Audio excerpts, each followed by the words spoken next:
Fala galera, tudo bem? Aqui quem vos fala é o professor Tom, do curso popular Monteiro Lobato, tá? Apoiado pela Universidade de Taubaté, no caso a Unital, tá?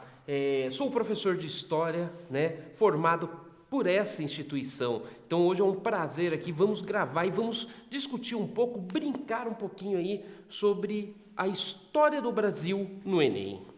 Pessoal, história do Brasil no Enem. A história em si, ela é muito interessante, ela é, de certa forma, uma cobrança grande, né, dentro da proposta que vem em ciências humanas. Então, hoje, vamos discutir um pouquinho ali, vamos falar agora aqui sobre essa proposta aqui, né, que eu vim trazer para vocês. Está aqui. A prova de história do Enem está dentro da área das ciências humanas. Gente, ciências humanas no primeiro dia de prova, no dia 21/11. Então, atentos, tá, gente? Dia 21/11, primeiro domingo aí de prova, né? Dentro de ciências humanas. O que é cobrado dentro da prova de história, tá, gente? Então, aí são 6 competências, 20 habilidades avaliadas dentro, né, da história, da geografia, da filosofia e da sociologia.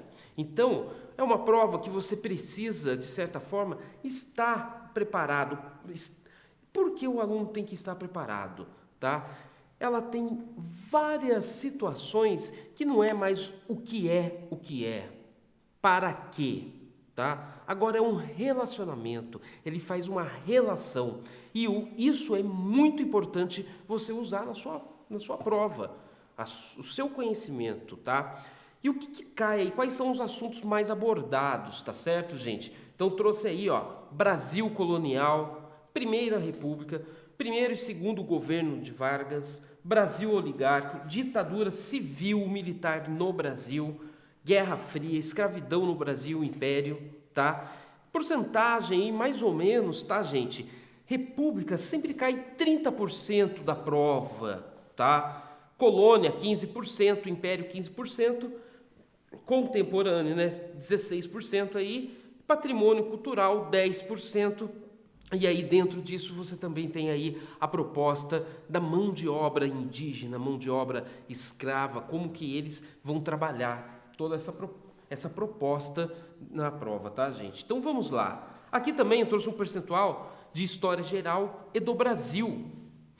Galera, pensando, né, que aí, no caso aqui, num contexto geral, idade contemporânea, envolve história geral, história do Brasil, né, 15,2% aí, porque o que acontece? Você precisa olhar período entre guerras, tá? Muito importante, Primeira Guerra Mundial, Segunda Guerra Mundial, esse período é um período muito abordado, então aí participa da idade contemporânea, tá? E o que acontece? Brasil colônia, né, 9%, Brasil império, história política, né, 7,2%, patrimônio histórico 6,1%, ditadura militar, quantas vezes apareceu aí, ó? 2,9%, tá? Então assim, gente, aqui é só para que a gente tenha uma ideia, né? Idade moderna aí, ó, 4,3%, idade antiga 4,5%. E daí você fala assim, nossa, mas eu vou estudar só para acertar 4,5, 3,2 aí, que pode ser que caia. Então, o problema é quando você está se preparando para uma prova do Enem, é um pouco diferente. É uma maratona. Então, você está proposto ali cair qualquer coisa, qualquer assunto. E se você acerta uma questão, se você está preparado para responder uma questão da Idade Média lá sobre o feudalismo, 3,2% só até hoje foi abordado dentro da prova, mas se essa questão cair, você está preparado, você consegue muita pontuação à frente. Então, precisa pensar nisso, lembrando que isso aqui é só história geral e história do Brasil. Hoje trataremos de história do Brasil, tá? Olha só, a prova do Enem. Galera, hoje a prova do Enem, ela é uma prova aí, não igual a da década de 80, 90, tá? Que tinha o porquê, qual o significado, né? Eu peguei muito a ideia do qual o significado. Hoje, né, a proposta mais moderna, a proposta de avaliações, né, mais moderna que existe, de certa forma, é a questão do relacionamento, né? Relacionar, na verdade. Relacionar o quê? Relacionar as informações, os dados. Porque hoje, vamos lá, vamos ser sinceros, informações vocês têm. Como aluno, vocês entram aí dentro da ideia do computador, né? A busca no simples celular, você faz uma busca e você tem toda a informação. Porém, é como você usar essa informação, como relacionar essa relação. Então, hoje não cabe mais a decoreba, não cabe mais, tá? Não cabe mais a ideia de você querer trazer, né, os anos com uma decoreba e fazer assim, em que ano que descobriu o Brasil? Em 1500. Gente, acabou isso. Jamais vai ter essa pergunta, tá? E uma outra questão, qual o significado? Hoje não. Hoje ela traz aí essa relacionamento das coisas de fato. As consequências trazidas por algumas ações e de uma forma, né, muito interessante, como a questão também da atualidade, do trabalho, né, de relacionar dados e informações com a realidade de hoje, com as situações que vivemos.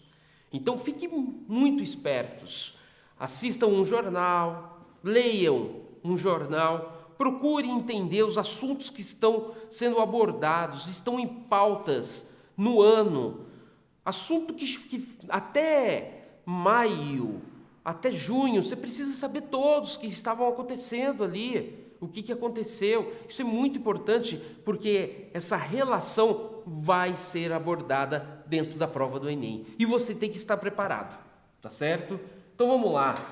Início da colonização. Quando a gente está falando de história do Brasil, gente, a gente está falando da relação de Portugal. E Portugal, ela só vai conseguir fazer as grandes navegações por conta da sua centralização política. Isso é importante, isso você precisa saber. Isso é o básico. Ela só consegue ultrapassar o ultramar, né? No caso aí, o além-mar, com as suas caravelas, com as suas naus, através do quê? Da centralização política, do olhar que existe da burguesia em financiar o Estado e o Estado financiar essa burguesia.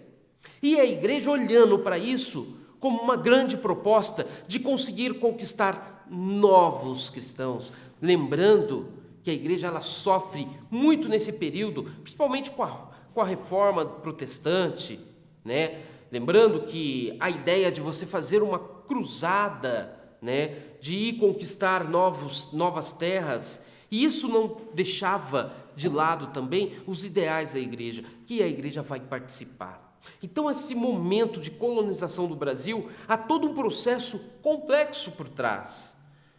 Então, fazer as conquistas primeiros da região, né, aí da costa africana. Então, você tem as primeiras conquistas, né, conquista de Celta. Olha só a importância que você tem, né, de Gibraltar. Você faz a travessia do Cabo da Boa Esperança, chega às Índias, faz novos relacionamentos econômicos, porque o homem é motivado também, quando olhamos para esse momento da história, na Idade Moderna, tá certo, galera? Na Idade Moderna da história da humanidade, né? O que acontece? Isso é muito importante. O que move toda a sua ação vai ser o fator econômico, e isso é importante colocar em pauta, tá? Então vamos lá. Sobre o início do processo de colonização no Brasil, existem 3 principais tópicos que costumam aparecer na prova, que você precisa estar sabendo, tá? Precisa estar por dentro. Então, olha lá, o sistema de capitanias hereditárias. Esse sistema de capitanias, ele não chegou aqui no Brasil de você dividir certo? E entregar, né, aí o domínio daquelas terras, né, para que esses donatários viessem e dominassem, esses colonizadores que fizessem a expansão e o domínio da terra. Então olha aí, outra questão, a questão indígena. Gente, isso sempre é abordado. Então você tem aí, com foco no contato com os colonizadores e a catequização dos índios, o interesse de Portugal e as formas de escambo. Galera, o indígena foi muito importante para o processo de colonização. Lembrando que o Brasil não chegou, o Portugal não chegou aqui, a metrópole chegou fazendo a colonização. Primeiro, uma exploração. O extrativismo usou esse primeiro momento, os primeiros 30 anos. É aquela historinha que todo mundo conhece, né? Da troca com o índio. Imagina, o pessoal fala, nossa, como o índio era bobo. O índio nunca tinha visto, né, uma machadinha. Ele tinha que derrubar uma árvore quando precisava derrubar, porque o índio, ele usava as questões da natureza quando preciso, quando não preciso derrubar. Então o índio tem esse, né, esse olhar, de certa forma, para a natureza. Aí me chega o homem europeu, fala, eu só preciso de algumas árvores aí, eu te dou esse machadinho, é só você fazer isso. O cara vai lá e corta, cai aquilo lá. Ou o indígena olha e fala assim, pô, pode deixar que a gente corta aí. Começou a ter a troca. Aí o pessoal brinca, né? O índio trocou o Brasil por colheres, por espelho, por revista de mulher vestida, porque lembrando, o índio aqui, né, era todos nus. E o que acontece? Isso era uma sensação maravilhosa, revista de mulher vestida, o índio ficava enlouquecido, então ele trocava a sua mão de obra de certa forma, até começar o processo de colonização de fato dentro das nossas terras, que é em 1530. Então você que está estudando por Enem, você já tem que estar sabendo disso, tá certo? E vamos lá. Outra coisa, o tráfico negreiro, isso é um assunto que sempre vai cair, tá? A escravidão, a mão de obra africana, até inclusive estamos num período que o pessoal falando que a mão de obra africana era um tipo de empreendedorismo.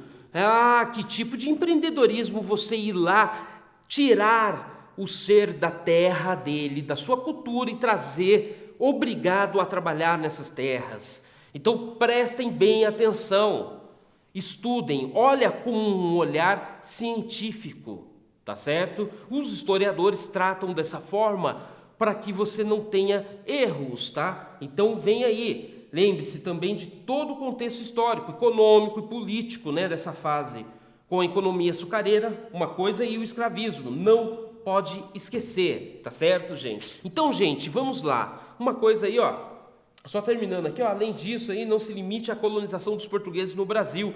Lembre-se sempre de estudar sobre quais foram os países que influenciaram, né, na colonização das Américas desde a Espanha, França, Holanda, Inglaterra, até os povos orientais. Gente, primeiro, Brasil não é só o Brasil aqui. Somos latinos-americanos, lembrando-os, né? Então, o que acontece? Tem toda uma colonização que sofre aí um processo com o Tratado de Tordesilhas entre a Espanha e Portugal. Precisa estar atentos, porque a gente tem a América Latina hispânica e temos a América Latina portuguesa. Então, fiquem atentos a isso, porque podemos também correlacionar. Correlacionar como? É simples, tá? É uma coisa muito importante que você fique atento numa questão. O Brasil, quando chegam nessas terras, você não encontra ouro como foi encontrado no México, como foi encontrado na região dos Andes. A América Latina hispânica oferecendo ouro de cara. E isso, de certa forma, vai atrapalhar um pouco, né? Ou vai transformar a história da Europa. Então você precisa fazer essas correlações e até mesmo entender esses assuntos, lembrando que quando todos eles estavam fazendo a independência deles, com as bases republicanas, o Brasil estava se tornando um império com bases monarquistas. Então, olha só o tamanho, né, do desfecho e das correlações que você pode tratar dentro de uma prova. Então, lá, tá, gente? Uma outra coisa, o Brasil passa por vários ciclos, né? E eu vou trazer aqui, ó, atenção para esses ciclos econômicos, tá, gente? No primeiro momento, como eu falei, extrativista, né, vai retirar aí, né, o pau-brasil, o principal produto, tá, deixando aí nas suas feitorias guardadas e depois o índio entregando isso para o europeu, né? O ciclo do açúcar, tá, gente? O ciclo do açúcar aí, a plantação, a terra importante a gente olhar, principalmente no Nordeste, né? A terra ali que propícia para isso, terreno úmido, tá? Um calor e assim por diante. O ciclo da mineração, o encontro dos metais preciosos aqui nas nossas terras e que relação que isso tem com o mundo. Muito importante você estar atento, lembrando que essa mineração, que esse ciclo foi muito importante para uma revolução silenciosa, quiçá a revolução mais importante do mundo, que é a Revolução Industrial. Então, vocês estão entendendo as relações, que você precisa ter, o relacionamento que existe entre os povos e as nações. Então, a Inglaterra nunca, talvez poderia naquele momento, nunca, tá, conseguir fazer tamanho a revolução, tão rápida como fez a Revolução Industrial. Só conseguiria fazer isso anos depois ou séculos depois, mas tamanho o ouro retirado das nossas terras, como foi possível fazer isso, tá? Financiar metade, quiçá, aí dessa revolução industrial, tá certo? Tão importante para os desenvolvimentos que temos até hoje. O ciclo do café, já no Império do Brasil, né? Você vê o ciclo que vai alimentar, e não só alimentar, mas vai fazer criar raízes, uma elite muitas vezes corrupta, né? Muitas vezes construída em cima de uma aristocracia formada em cima da escravidão. A escravidão da mão de obra, tá, gente? E isso é importante. Ah, professor, mas a elite então atrapalha? Não, porque muitos da elite pensante também, tá, vão ajudar nesse processo. E tudo isso vai se enraizar nesse ciclo do café que vai alimentar. Só que, gente, essa formação, essa divisão é uma forma didática para que você entenda. Só que os novos historiadores, a nova historiografia, ela vai tratar um pouquinho diferente isso vai ser interessante. Ela vai falar que todos vão passar por o mesmo, né, estão acontecendo simultaneamente os ciclos, né? Cada um com a sua, digamos, seu desenvolvimento peculiar em certo momento dentro do contexto histórico. Perfeito, gente? Então vamos lá, vamos seguir aí. Gente, um dos assuntos que eu falo, dos truques, né, de dicas que eu dou para o aluno, vai direto no comando da questão. Então, qual que é o comando da questão? Tá ali, ó. As regiões da América Portuguesa, está falando da América Portuguesa, está falando de Portugal, está falando do Brasil, dos domínios de Portugal nas Américas, Brasil, tá certo? Tiveram distintas lógicas de ocupação, uma explicação para especificidade da região descrita no texto. No texto está identificada Então vamos lá, uma explicação para especificidade da região descrita no texto. Então vamos lá, qual região? É preciso ressaltar que de todas as capitanias brasileiras, Minas, olha lá, então a gente já encontrou uma questão da região, né, de Minas, no caso, né, era a mais urbanizada. Não havia ali hegemonia de um ou dois grandes centros. A região era repleta de vilas e arraiais, grandes e pequenos, em cujas ruas muita gente circulava. Então se fala que o grande movimento de urbanização aqui, já está referindo, é em Minas. Real, isso é verdade, principalmente com a descoberta de toda a riqueza retirada daquelas terras. Foi possível que você trazer, de certa forma, aquele glamour que a Europa oferecia. Era o exemplo. Então, primeiro, para que você tenha uma ideia, o primeiro piano da história das nossas terras brasileiras, ele vai ser encomendado para a região das Minas. Um exemplo. Então vamos lá para a questão, A região da América Portuguesa tiveram distintas lógicas de ocupação. Então vamos lá.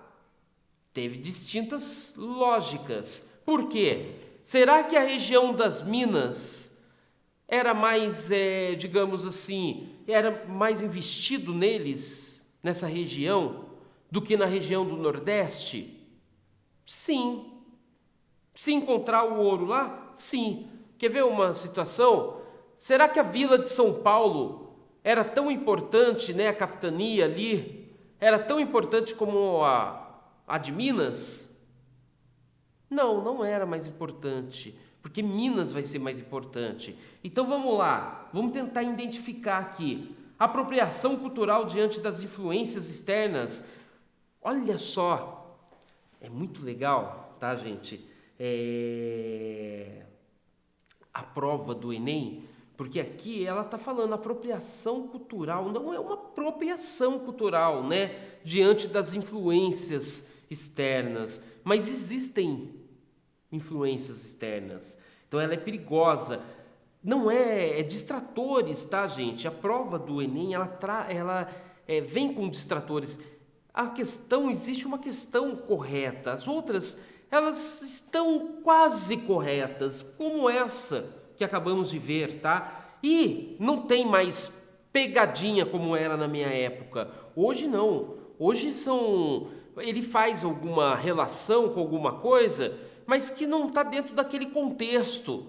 E isso, de certa forma, faz com que a gente entenda que se o aluno conseguiu realmente perceber o que é o certo, o que é o errado e fazer essas relações atuais, principalmente, tá, gente? Então fiquem atentos. Então vamos lá. Apropriação cultural diante das influências externas? Não. Produção manufatureira diante do exclusivo comercial? Bom, produção manufatureira.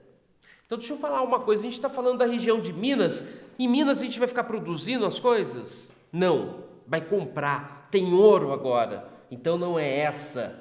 Insubordinação religiosa diante da hierarquia eclesiástica? Claro que não. Tem mineiro que vai até rezar, vai fazer até procissões várias, toda hora vai ter, até inclusive vai dar origem ao santo do Paoco, que vão esconder ouro dentro deles e vão sair das cidades fazendo procissão. Você acha? De jeito nenhum. Por que a gente vai brigar com a igreja, Fiscalização estatal diante das particularidades econômicas? Opa, aqui é interessante. Autonomia administrativa diante das instituições metropolitanas? Jamais. Inclusive vai ter a Inconfidência Mineira, que é um movimento emancipatório. Porém, emancipatório,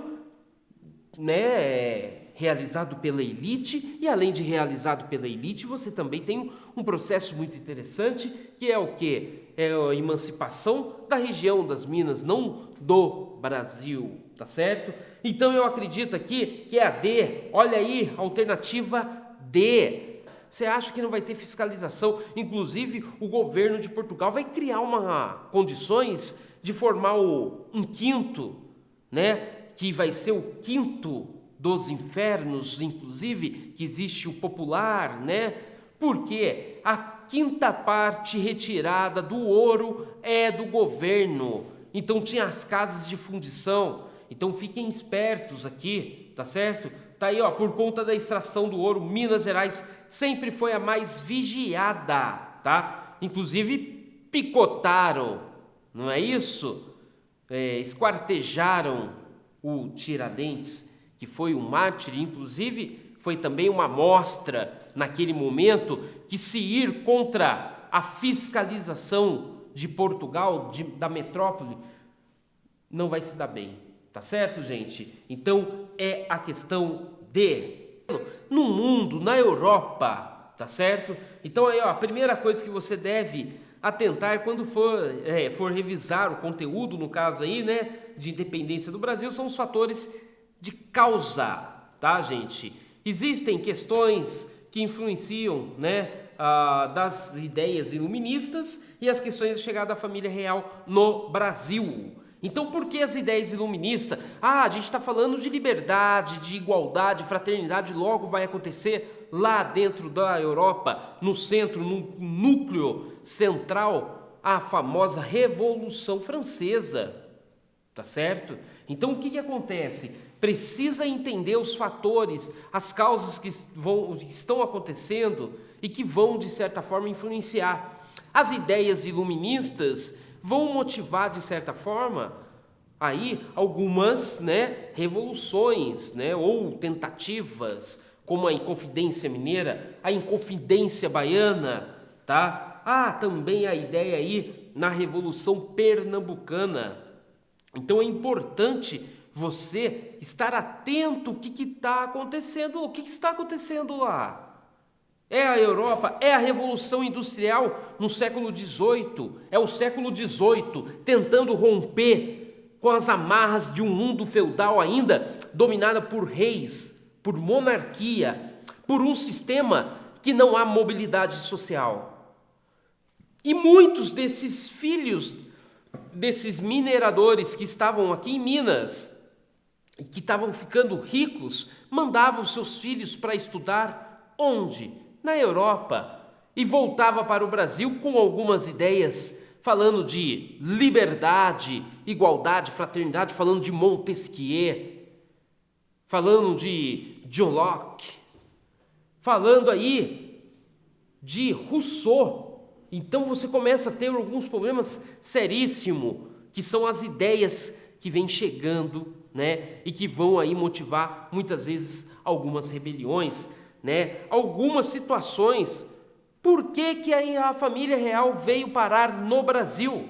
Por que essa família veio? Pela primeira vez na história da humanidade, uma família real, com toda a sua nobreza, vai sair da metrópole e vai para a colônia. O Rio de Janeiro se tornou a Lisboa. Antes o dinheiro, as decisões políticas eram tomadas lá, além mar. Agora são tomadas aqui, na cidade do Rio de Janeiro. Então olha só o tamanho da situação, as relações que acontecem lá. Por quê? Napoleão fez uma coisa, bloqueio continental. E o país, aquele pequeno país no oeste, vai me fazer o quê? Conseguir enganar, segurar Napoleão e, de certa forma, aceitar aí os tratados feitos por quem? Pela Inglaterra, a Inglaterra dominadora dos mares. A que estava mais sofrendo, então, com esse bloqueio continental, que tem a intenção de falir a Inglaterra e de certa forma, crescer o mercado produtivo, né, da França. Então, você precisa entender por isso que a história, tá, está muito, trabalhando muito em cima da questão de relacionar. Então, precise e fiquem espertos, tá certo? Vamos lá! Gente, influência aí, então, né, treinar as possíveis relações que podem ser feitas com esse tema é uma boa, como eu falei para vocês agora, ver Napoleão, ler Napoleão, entender qual que é a influência de Napoleão para a vinda da família real para o Brasil, as ideias iluministas na Europa e o quê? O que influenciou nessas terras brasileiras, luso-brasileiras. O Enem já pediu aí, por exemplo, para o candidato relacionar a abertura dos portos com o processo de proclamação de independência. Gente, a abertura dos portos foi o primeiro movimento chego aí feito pela família real. as nações amigas. E quem que eram nações amigas nesse momento? A Inglaterra. Então quem vai ser favorecida é ela. E o que isso vai ajudar na independência? Porque a independência não foi feita só por Dom Pedro I. A independência do Brasil passou por um processo que começa em 1808 e vai culminar em 1822 com o Grito do Ipiranga. Porém, todo esse processo a gente vê um quesinho da Inglaterra, esse movimento econômico que Portugal fez. Então é muito importante que você fique atento. Eles podem fazer esse relacionamento, tá? Então outros tópicos importantes, né? Nesse momento da independência do Brasil aí são os movimentos emancipacionistas, como eu falei, tá, gente? A Inconfidência Mineira, a Conjuração Baiana, que também não vai dar certo, e a Revolução Pernambucana, tá? Todas elas aí com as bases no iluminismo, nas ideias do iluminismo. Transferência da corte trouxe para a América Portuguesa a família real e o governo da metrópole. Trouxe também, e sobretudo, boa parte do aparato administrativo português. Personalidades diversas e funcionários régios continuaram embarcando para o Brasil atrás da corte, dos seus empregos e dos seus parentes após o ano de 1808. Continuou a transferência daquela nobreza. Vamos lá, vamos ver aqui o comando dessa questão. Os fatores apresentados se relacionam ao processo de independência da América Portuguesa por terem, olha aí, incentivado o clamor popular por liberdade? Não, tá? Enfraquecimento, no caso aí, o pacto de dominação metropolitana. Bom, com a vinda da família real para a América Portuguesa, você tem um enfraquecimento desse pacto. Inclusive vai culminar depois na independência. Vamos ver se não é essa. Motivado as revoltas escravas contra a elite colonial, imagina, né? Não. Obtido o apoio do grupo constitucionalista português, também não. Provocado aí os movimentos separatistas das províncias, ainda não. Então, realmente é a B, enfraquecimento aí, né? Enfraquecido, né? O pacto de dominação metropolitana, tá, gente? A vinda da administração metropolitana para a América fez com que a elite colonial sentisse que era possível administrar o Estado e dispensar os portugueses do governo.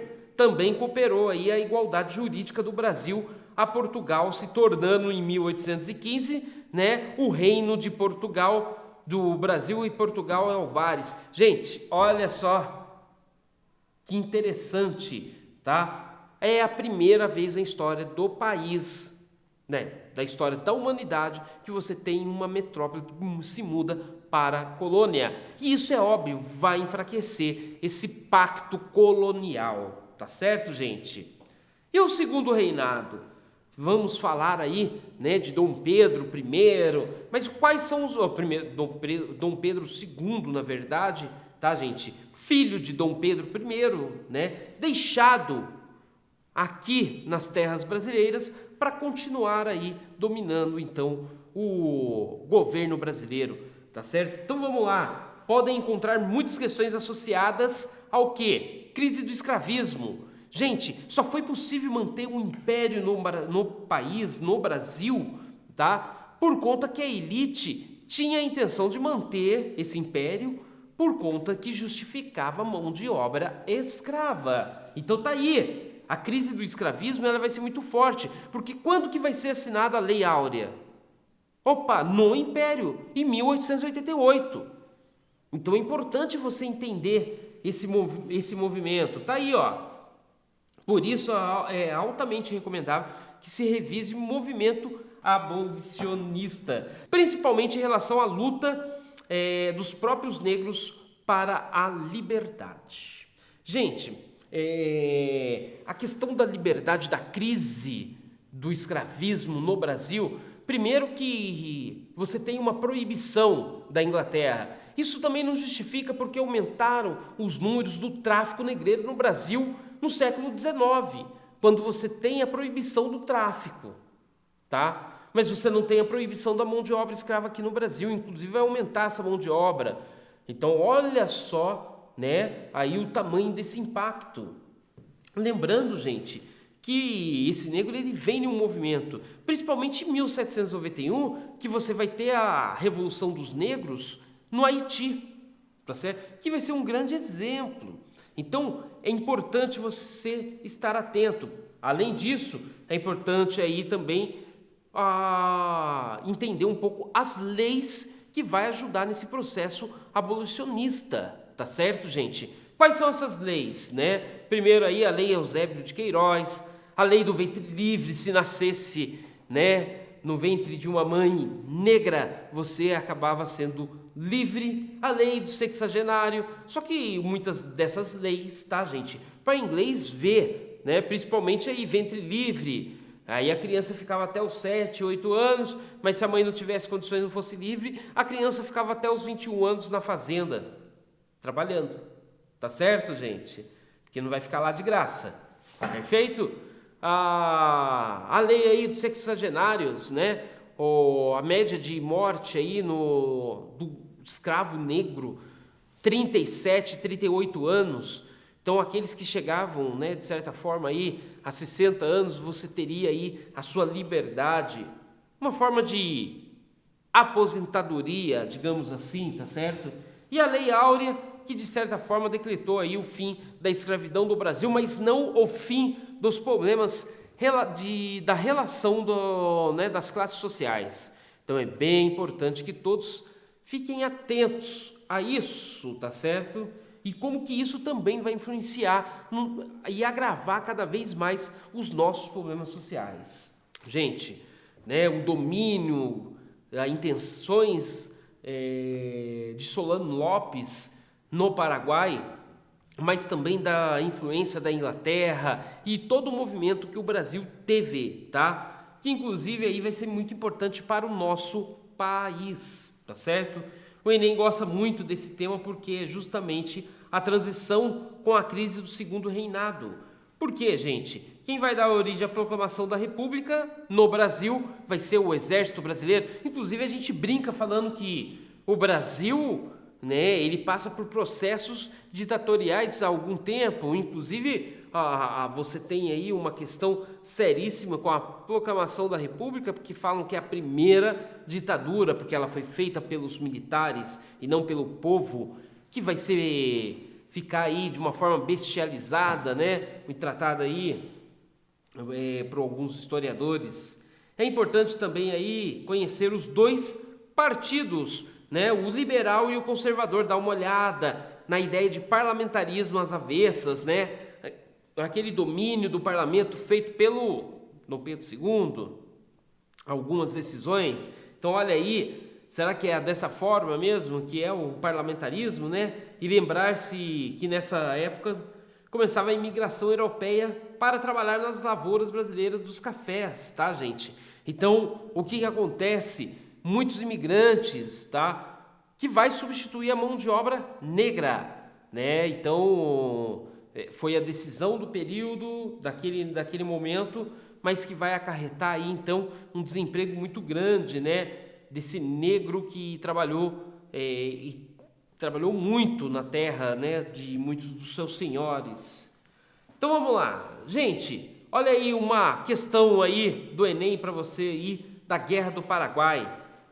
Para o Paraguai, portanto, essa foi uma guerra, mas antes de tudo é que ela já começa falando, né, ali ó, para o Paraguai. Então a gente já sabe que é a Guerra do Paraguai que ela vai falar, porque comprar as coisas lá no Paraguai não acontece agora, não acontecia naquela época, tá certo, gente? Então a Guerra do Paraguai teve consequências políticas importantes para o Brasil. Quais foram as consequências políticas importantes para o Brasil com uma guerra militar, né, entre o Brasil e o Paraguai? Vamos lá. Para o Paraguai, portanto, esse foi uma guerra pela sobrevivência. São consequências políticas que eu estou olhando. De todo modo, uma guerra contra dois gigantes estava fadada a ser um teste debilitante, né, severo para uma economia de base tão estreita. Tá aí, Lopes precisava de uma vitória rápida. E se não conseguisse vencer rapidamente, provavelmente não venceria nunca mais, tá, gente? Então, o que acontece? É muito, muito interessante, porque Solano Lopes precisava dessa vitória rapidamente, porque daí sim ele não conseguiria manter essa guerra prolongada, digamos assim. Então, quais foram essas consequências políticas? Porque foi demorando. Então, de certa forma, o exército brasileiro, né, a política brasileira usada na estratégia dessa guerra era o quê? Você minar as forças, né, aí do caso aí do exército, tá? Do exército. Minar as forças aí do Paraguai, tá certo, gente? Então, como? Com a demora, com aquela guerra, com o domínio, com a demora e assim por diante, tá certo? Então vamos lá. A Guerra do Paraguai teve consequências políticas importantes para o Brasil, pois representou a afirmação do exército brasileiro como um ator político de primeira ordem. Bom, se a gente for pensar, tá, gente? O exército brasileiro ele vai ser formado, e os historiadores, né, confirmam isso, que o grande fortalecimento do exército brasileiro vai ser na Guerra do Paraguai. Inclusive vai ter a figura do Duque de Caxias, Condeu, tá, gente? Então, o que acontece? Você tem aí um fortalecimento do exército, tá? Vamos ver as outras questões aqui.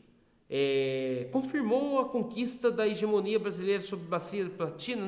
Não era o domínio e ainda teve outras guerras que o Brasil teve que travar de certa forma, né? Concretizou a emancipação dos escravos negros? Não tem nada a ver. Incentivou a adoção de um regime constitucional monárquico? Incentivou a adoção, já era um regime constitucional monárquico, né? Na verdade, nem era constitucional, mas era um regime monárquico. Solucionou a crise financeira em razão das indenizações recebidas? Imagina! Inclusive, o Brasil vai entrar numa crise maior ainda com a Guerra do Paraguai. Realmente é a A.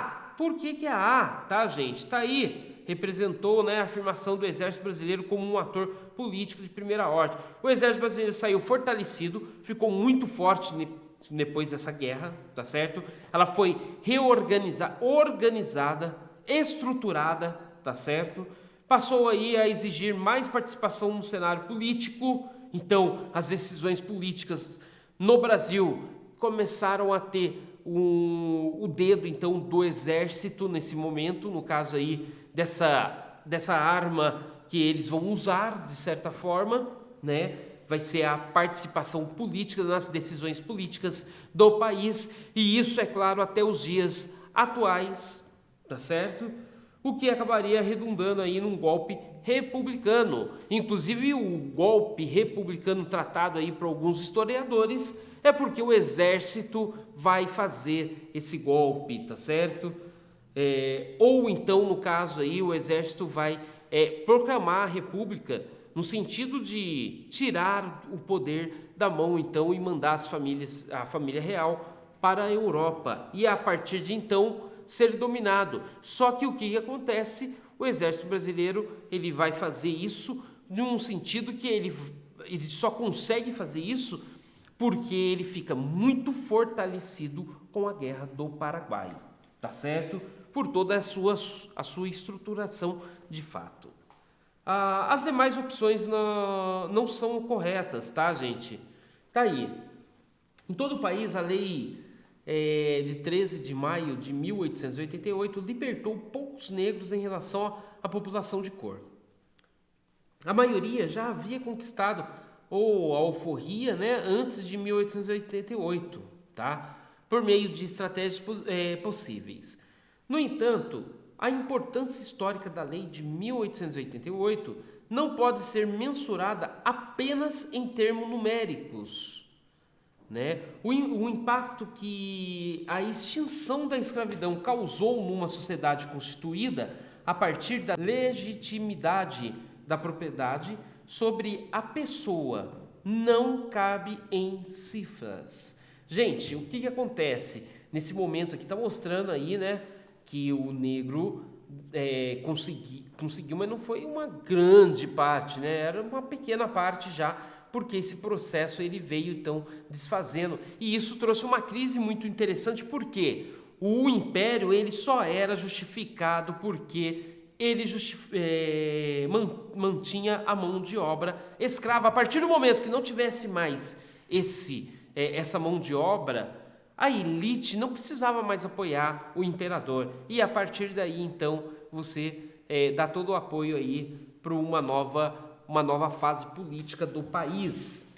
Texto segundo aí, ó, nos anos imediatamente anteriores à abolição, a população livre do Rio de Janeiro se tornou mais numerosa e diversificada. Os escravos, bem menos numerosos que antes, né? E com os africanos mais aculturados.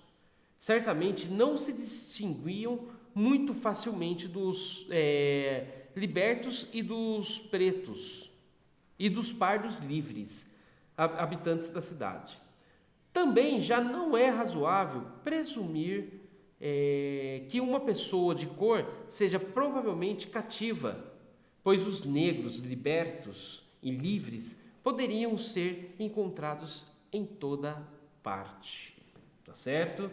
Sobre o fim da escravidão, né, no Brasil, o elemento destacado no texto 1, que complementa o argumento apresentado no texto 2, vamos lá, variedade das estratégias de resistência dos cativos?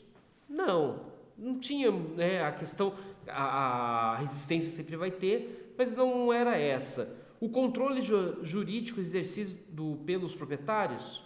Bom, o controle jurídico que vai mantê-los, né, na escravidão, mas a partir dessa lei não vai ter esse controle mais jurídico. Inovação social representada pela lei? É uma inovação social representada pela lei. Então vamos lá. Ineficácia prática da libertação?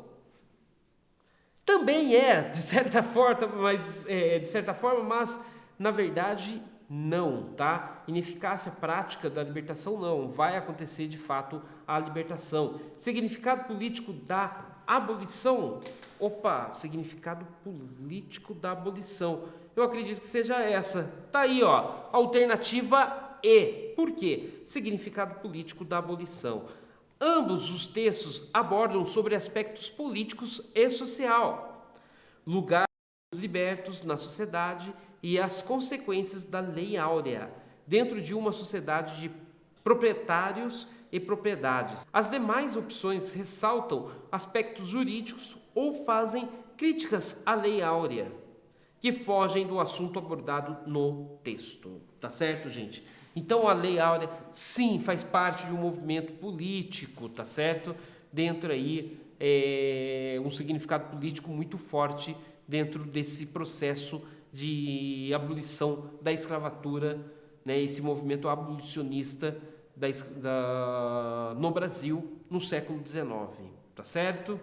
E as repúblicas, então, no caso aí a República das Oligarquias, tá certo, gente? Vamos dar uma olhadinha nisso daqui, é bom ficar atento. Como eu falei para vocês, a prova do Enem não precisa mais ter a decoreba, mas precisa fazer as relações, relacionamento das condições, das situações, para que entenda. Então vamos lá. O Enem não tem o hábito de cobrar assuntos muito específicos sobre determinados presidentes. Por isso, nem se preocupe em decorar, tá, gente? Não precisa decorar. O que você precisa saber é a respeito dos movimentos sociais característicos políticos do período. Revise uma questão muito importante, o coronelismo. É importantíssimo você olhar a dominação desse tipo de coronel, quando que surgiu com o ato institucional de 1800, lá no período regencial. Então é importante você olhar para isso, tá certo? Uma outra questão aí, né? O voto de cabresto e a política dos governadores, né? Se aprofundando aí não apenas a política do café com leite, porque toda vez que alguém vai estudar República das Oligarquias, só fica na política do café com leite. A política do café com leite é simples. O estado de São Paulo ficava com café e a Minas ficava com leite. Então, cada ano, cada mandato, né, um presidente de cada região ficava. Por isso que é chamado a política do café com leite. Gente, não é só isso. É muito mais, é uma construção, é um Brasil de fato sendo construído num período republicano, que é o período que conhecemos de fato.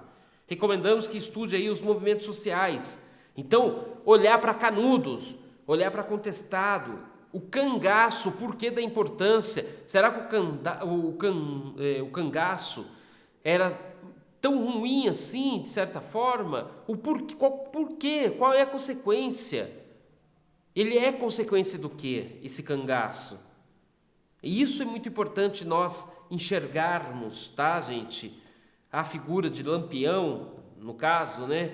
A revolta da vacina, hoje muito discutida novamente. O mundo com um problema com a vacinação, porque o mundo não está preparado ou não está acostumado com essa cultura de nasceu e é vacinado. O Brasil não, passou por todo um processo, mas tudo isso teve origem lá em 1904, quando você tem o primeiro momento de revolta das vacinas, que ninguém queria tomar, mas se descobriram que a partir daquele momento que tomava aquele negócio no braço, o que acontece? Você iria se salvar, você ficaria vivo.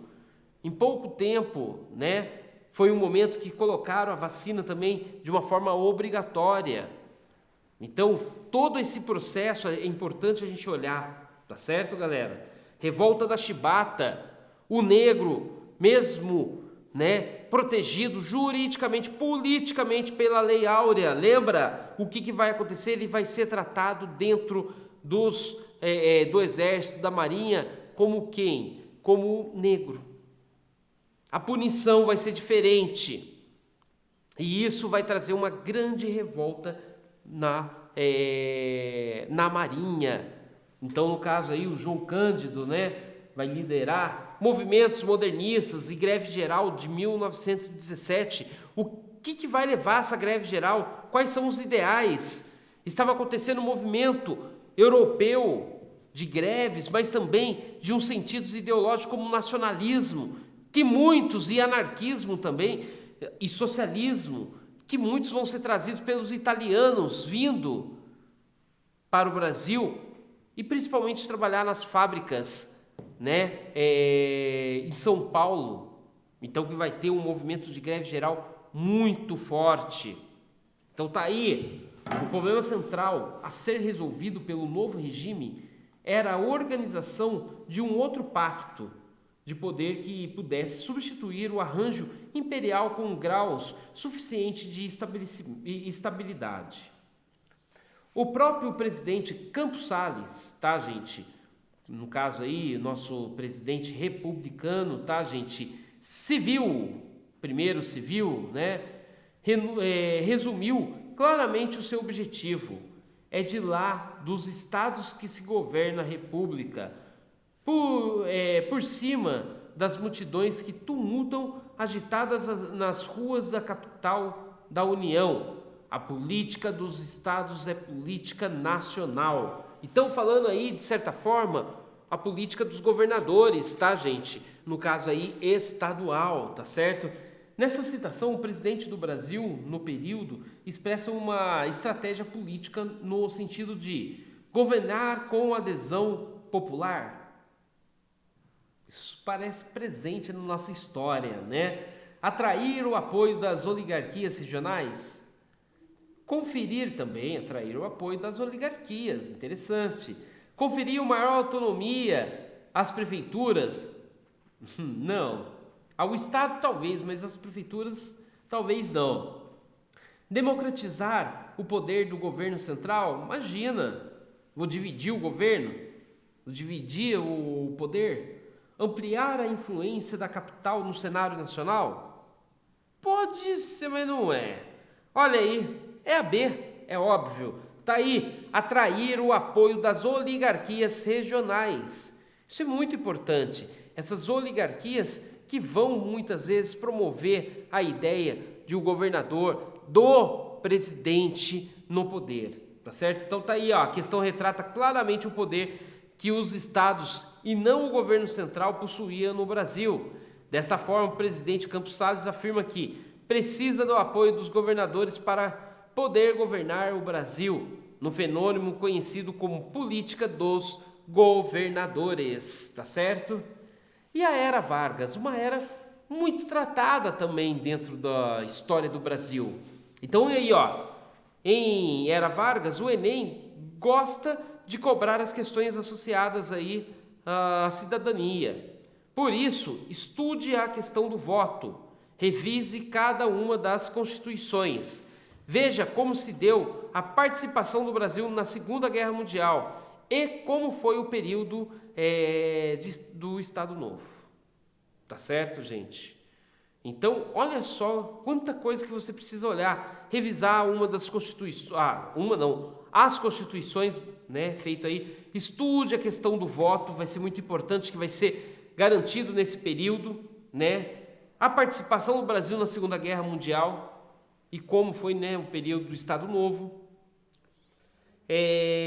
Quando você for analisar, olha aí, cada uma das constituições, sugerimos que você destaque o que ela previa e quais as principais mudanças que ela apresentava.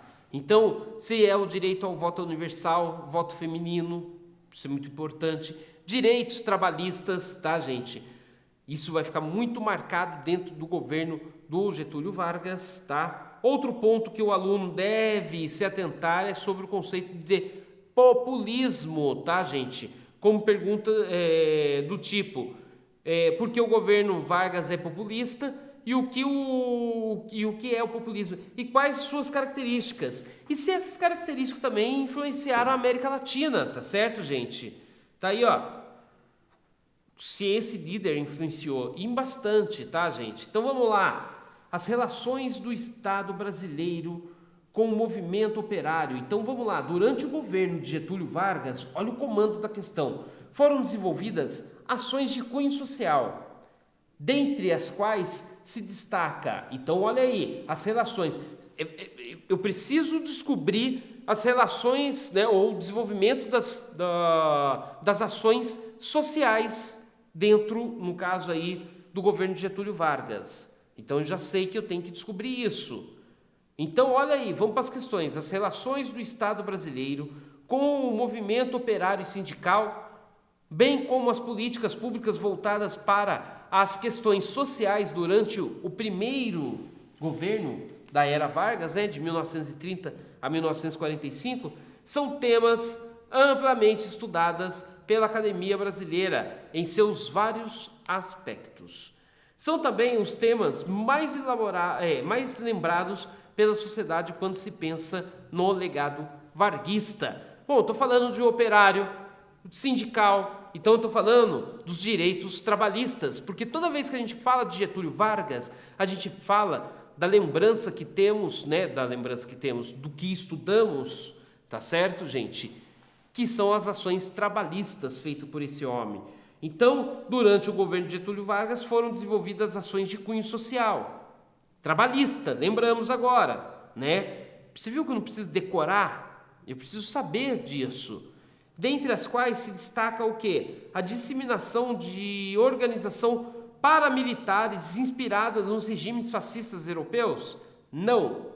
Aprovação de normas que buscavam garantir a posse das terras aos pequenos agricultores?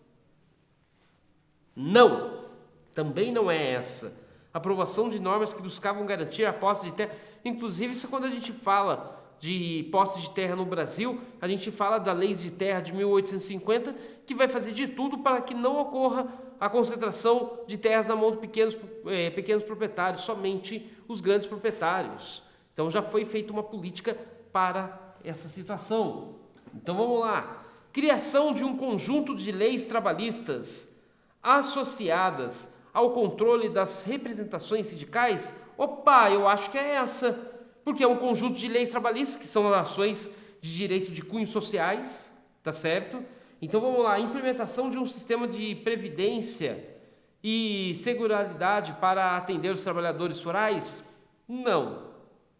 Implantação de associações civis como uma estratégia para aproximar as classes médias e o governo? Também não.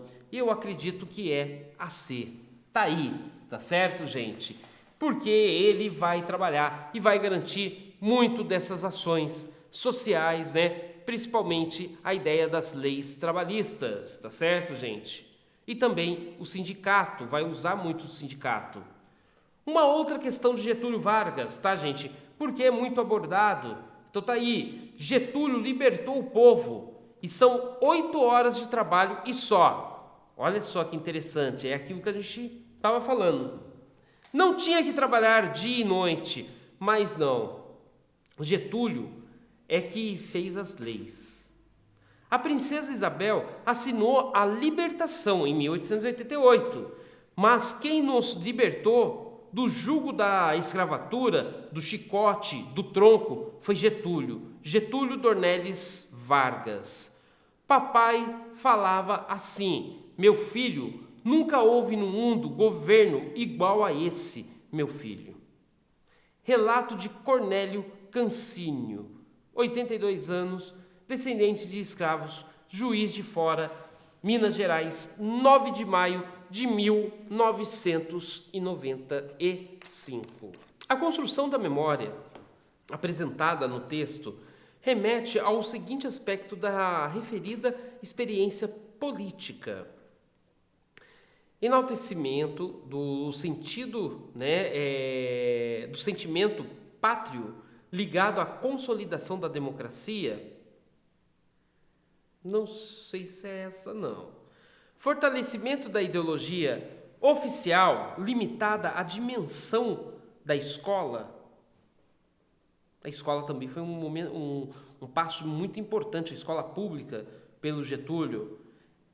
Legitimação de coligações partidárias vinculadas à utilização do rádio. Opa, a era do rádio é a era de Getúlio também. Então, estabelecimento de direitos sociais associados a programas do Estado. Opa, eu acho que é essa. Porque a C também parece ser, mas na minha opinião é a D. Mas vamos lá. Desenvolvimento de serviços públicos submetidos à direção dos coronéis?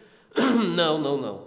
Os coronéis nesse momento vai até, de certa forma, perder forças, tá, gente? Então, realmente é a alternativa D, que vai garantir aí os direitos sociais associados a programa do Estado. Agora faz parte do programa de nação, tá? E o regime militar, que também é um assunto muito abordado. Tá aí, quando falamos do regime militar, é muito importante, que você relembre os atos institucionais. Isso vai ser sempre importante, tá certo, gente?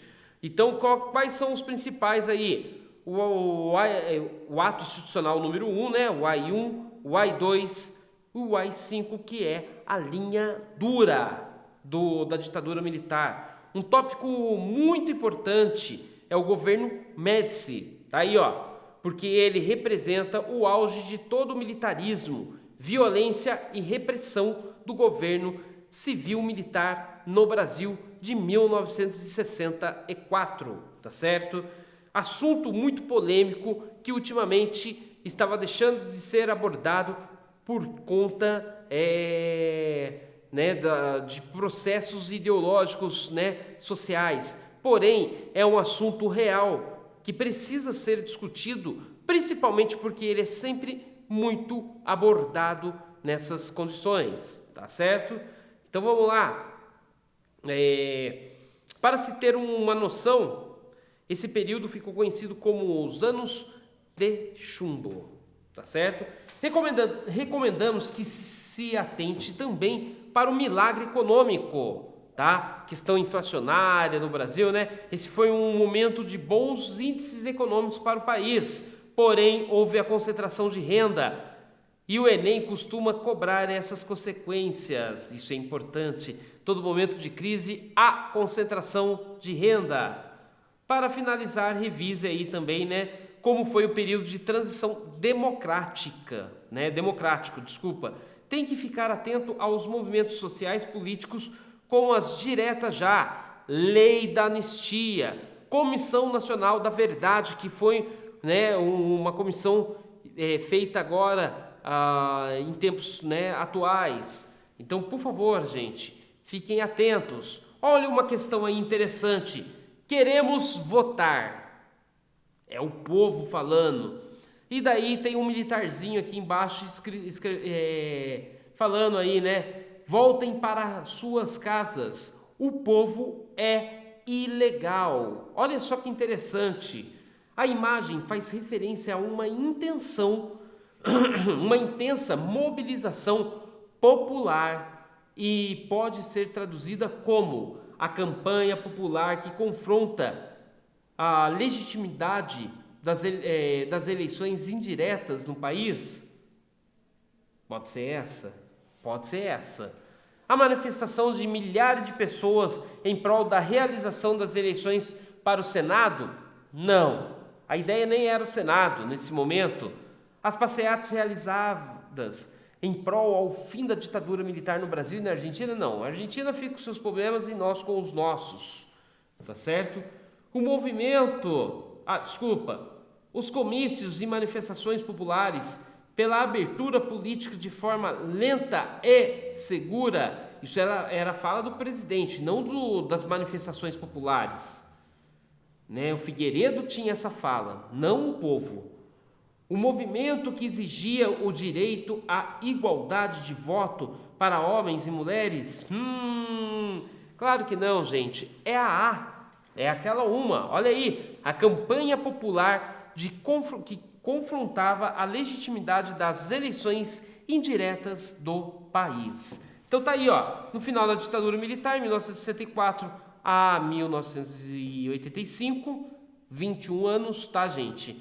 Tá aí, quando a representação abrandou, a população aproveitou para exigir uma série de reformas políticas, entre as quais o direito para votar para presidente.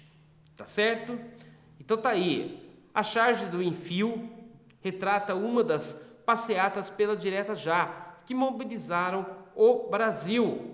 As demais opções não estão de acordo com os fatores, com os fatos históricos deste período. Tá certo, gente?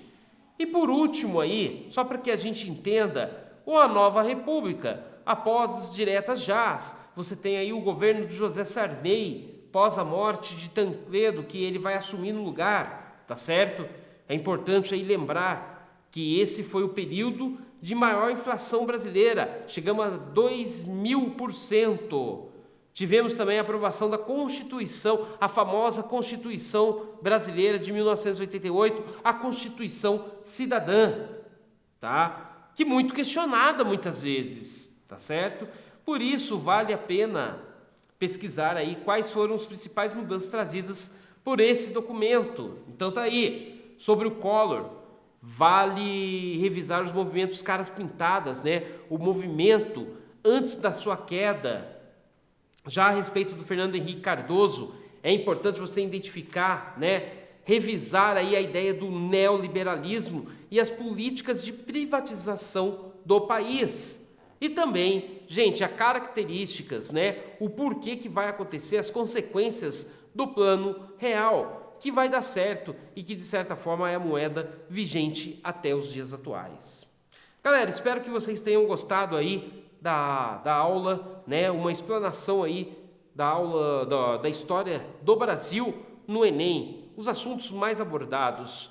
Espero que você tenha uma boa prova, muito foco, estudo faz parte, tem que se dedicar. Por isso, está chegando a nossa hora, dia 28 e dia 21 e dia 28, estejam preparados, tá certo, gente? Boa prova aí dada aí pelo Curso Popular Monteiro Lobato.